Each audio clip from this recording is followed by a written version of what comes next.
A graça e a paz a todos. Aqui é o pastor Valmir Vieira. E mais uma vez eu quero trazer uma palavra de Deus para você. Uma palavra para edificar a sua vida. Edificar, trazer algum tempo novo, um novo momento. Mas para isso eu quero que você abra seu coração, abra sua mente, renove a sua mente e deixe Deus falar no seu coração. Amém? A palavra está em Eclesiastes, no capítulo 3, e a palavra diz assim: tudo tem o seu tempo determinado e há tempo para todo propósito debaixo do céu.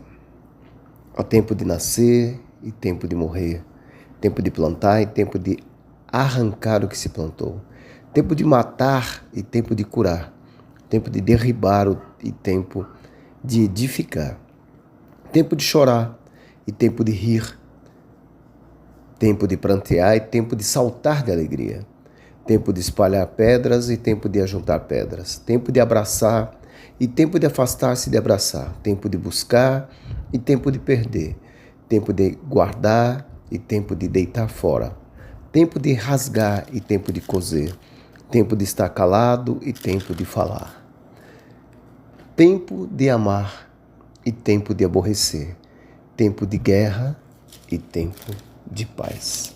Amém? O livro de Eclesiastes, que é um livro escrito por Salomão, eu vou fazer um panorama aqui bem rápido para você entender um pouco. O nome Eclesiastes deriva do termo grego eclesia, assembleia, e significa aquele que fala a uma assembleia. Por isso, quando você vai ver Eclesiastes, pode ser o livro ou pregador. Tá? O termo hebraico corresponde a kishalet, que significa aquele que convoca uma assembleia, recebendo muitas vezes a tradução de professor ou sábio. O livro evidencia um período em que o autor, que para o autor as soluções tradicionais para as grandes questões da vida, particularmente para o sentido da vida, perderam a sua relevância. relevância. Ao invés de responder a essas questões com citações da Escritura, o pregador introduziu uma metodologia baseada na observação, na indução. Ele começou a observar as coisas. Tá? O livro de Eclesiastes ele apresenta todos os indícios de ser um ensaio literário cuidadosamente composto que precisa ser compreendido em sua totalidade antes de poder ser entendido em parte. Você tem que entender o que o autor quis dizer em Eclesiastes. Tá? A busca do pregador é por algum tipo de valor, de proveito fixo, imutável, que possa ser achado nessa vida, debaixo do sol, que possa servir como base para uma vida adequada. Então, o livro de Eclesiastes, ele é muito complexo. Você tem que ir lendo, estudando ele para você entender essa complexidade que Salomão foi colocando. Alguns estudiosos dizem que já estava na sua velhice e mostrando, sabe, ele comparando, ele observando a vida como realmente ela tem que ser. Se a retribuição falha como uma explicação, ele entende que talvez exista alguma ordem cósmica e mística que conceda o significado à vida, pois cada coisa tem seu próprio tempo, o seu ciclo. Porque Deus, veja bem, Deus é o dono do tempo. Por isso tudo tem seu tempo determinado. Tudo tem seu tempo determinado. E Deus preparou tudo isso, o tempo para nascer. Ele fala de vida dada por Deus. Um tempo para você viver, adorar a Deus, ter qualidade de vida. Tempo para morrer. Teremos uma morte e não uma segunda morte.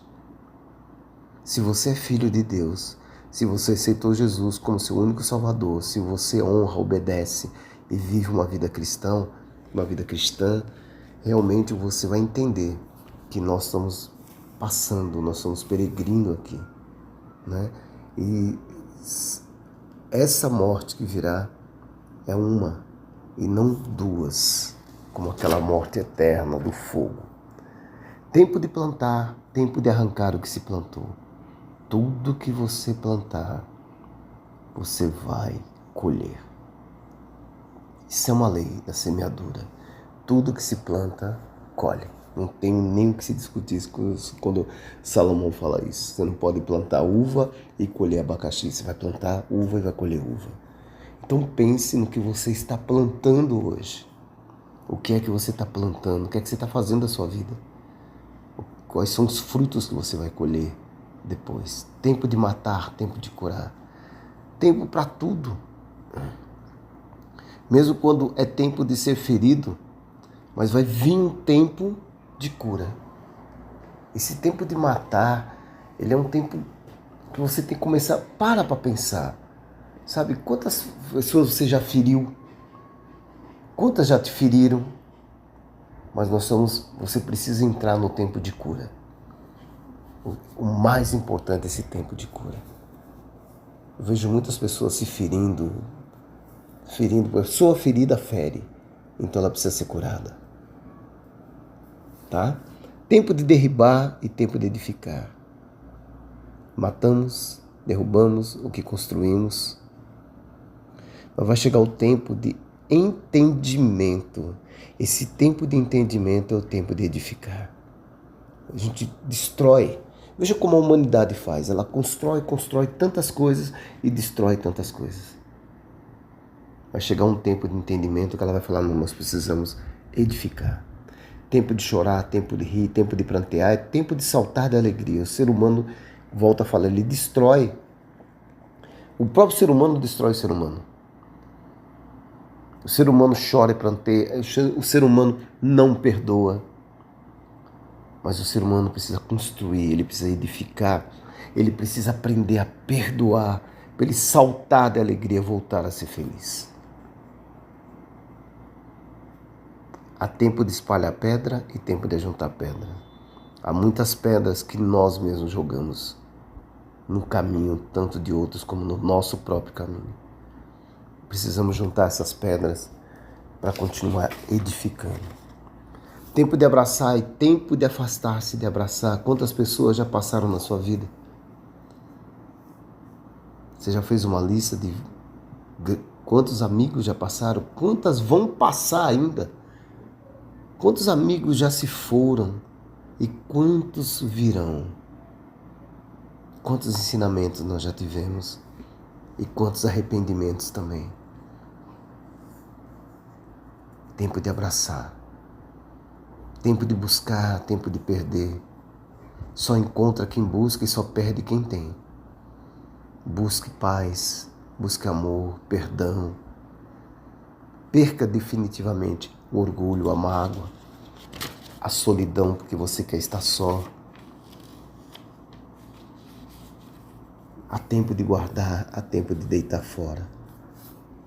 Guarde o que te faz bem e deite fora, literalmente, o que te faz mal. Tempo de rasgar e tempo de coser. Meu amigo, meu irmão, minha irmã, meu amado, meu amado. Rasgue o seu coração perante o Senhor. Costure novas amizades, novos ensinos, novos hábitos. Tem uma metanoia, uma mudança radical de vida. Porque há tempo para tudo, tudo tem seu tempo determinado. E já há tempo em todo o propósito debaixo do céu. Muitas vezes a gente pensa que o tempo é nosso, mas o tempo não é nosso. Tem tempo de estar calado e tempo de falar. Muitas vezes, amados, o estar calado é sabedoria. Só fale quando for ouvido, mas fale com paz, fale com sabedoria, fale ensinando sempre, mas ensinando o que é certo, o que é bom. Tá? Sempre o que é certo e o que é bom. Nós temos o tempo de amar e o tempo de aborrecer. Nós somos humanos. Nós somos humanos. Às vezes nós fazemos coisas erradas e aborrecemos até quem nós amamos. Contudo, o tempo de amar é o tempo já. É o tempo agora. Ame seus acusadores. Ame seus inimigos. Ame seus caluniadores. Mas apenas ame.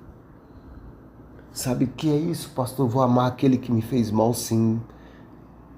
Jesus nos ensina isso. Ore por aqueles que te perseguem. Quando você começa a orar para aquelas pessoas que você acha que te faz mal, você começa a amar aquelas pessoas, sabe por quê? Porque você está entrando num outro nível. Você está ali mais próximo de Deus e Deus está lhe ensinando. Eu amei o mundo de tal maneira que eu dei meu filho. Para que todo que meu filho morreu na cruz e para que todo que creia nele, creia. A palavra está lá em 3,16. E Deus amou o mundo de tal maneira, não é? Então você tem que crer. Creia. Creia. Porque Ele deu. E quantos foram inimigos de Cristo? Quantos odiaram a Jesus? Quantos olharam para Ele e não entenderam quem Ele era? Quantos olharam, simplesmente nem fizeram conta de quem é Jesus? Simplesmente olharam, mas não quiseram saber. Aí um dia, Jesus vem e mostra a verdade. E a verdade, às vezes, como a palavra diz, as pessoas dizem, né? Ah, mas a verdade... Não, a verdade ela não dói. A verdade é a verdade. Porque Deus amou o mundo de tal maneira que deu seu Filho unigênito para que todo que nele crê não pereça, mas tenha vida eterna. Porquanto Deus enviou seu Filho ao mundo, não para que julgasse o mundo, mas para que o mundo fosse salvo por ele. Quem nele crê não é julgado, e o que não crê já está julgado, porquanto não crê no nome do unigênito Filho de Deus. O julgamento é este, que a luz veio ao mundo, e os homens amaram mais as trevas do que a luz, porque as suas obras eram más. É muito sério. É muito sério. Nós temos que realmente aprender a amar. Ame. Aprenda a amar. Sabe, nós temos que parar com rodinhas, com mimimi, com coisas que não vai te edificar em nada. Então nós temos que amar. Tempo de guerra, ele fala, tempo de guerra, tempo de paz. A guerra nunca deveria existir, pois ninguém ganha nada, tudo se perde. Agora a paz sim, a paz está em Cristo. Viva essa paz. Renuncie às coisas mundanas que trazem guerra. Siga Jesus e seja você a paz. Se tu uma bênção, seja bênção na vida das pessoas. Sirva as pessoas. Renuncie coisas que não vão trazer nada boa para você. Seja justo, honesto, fale a verdade. E deixa Deus conduzir a sua vida em paz. Pegue a sua cruz e siga Jesus. Não olhe mais para o mundo da forma que você olha. Comece a mudar o que está ao seu redor. As pessoas vão ver a luz de Cristo em você. Feche seus olhos. Vamos orar. Pai, que essa palavra venha tocar no coração das pessoas que estão ouvindo. Que essas palavras suas, Pai, que venham aí do céu, ela mude milhares e milhares de pessoas que entendam que o tempo é seu, que elas têm que te servir, que elas têm que te obedecer, que têm que te honrar, para ela poder ter vida e vida em abundância. Mude o que tem que mudar nessas pessoas que estão ouvindo, que vão ouvir. As pessoas que precisam ouvir a sua palavra, Pai, que precisam conhecer Jesus, Pai. Que haja uma mudança. Se você ainda não entregou sua vida a Jesus, entregue ela agora. Que você dependa única e exclusivamente de Jesus Cristo. Que a sua vida seja dada a Ele. Entregue tudo a Ele. Tenha paz, tenha prosperidade, tenha saúde. Que Deus te abençoe grandemente em nome de Jesus. Amém.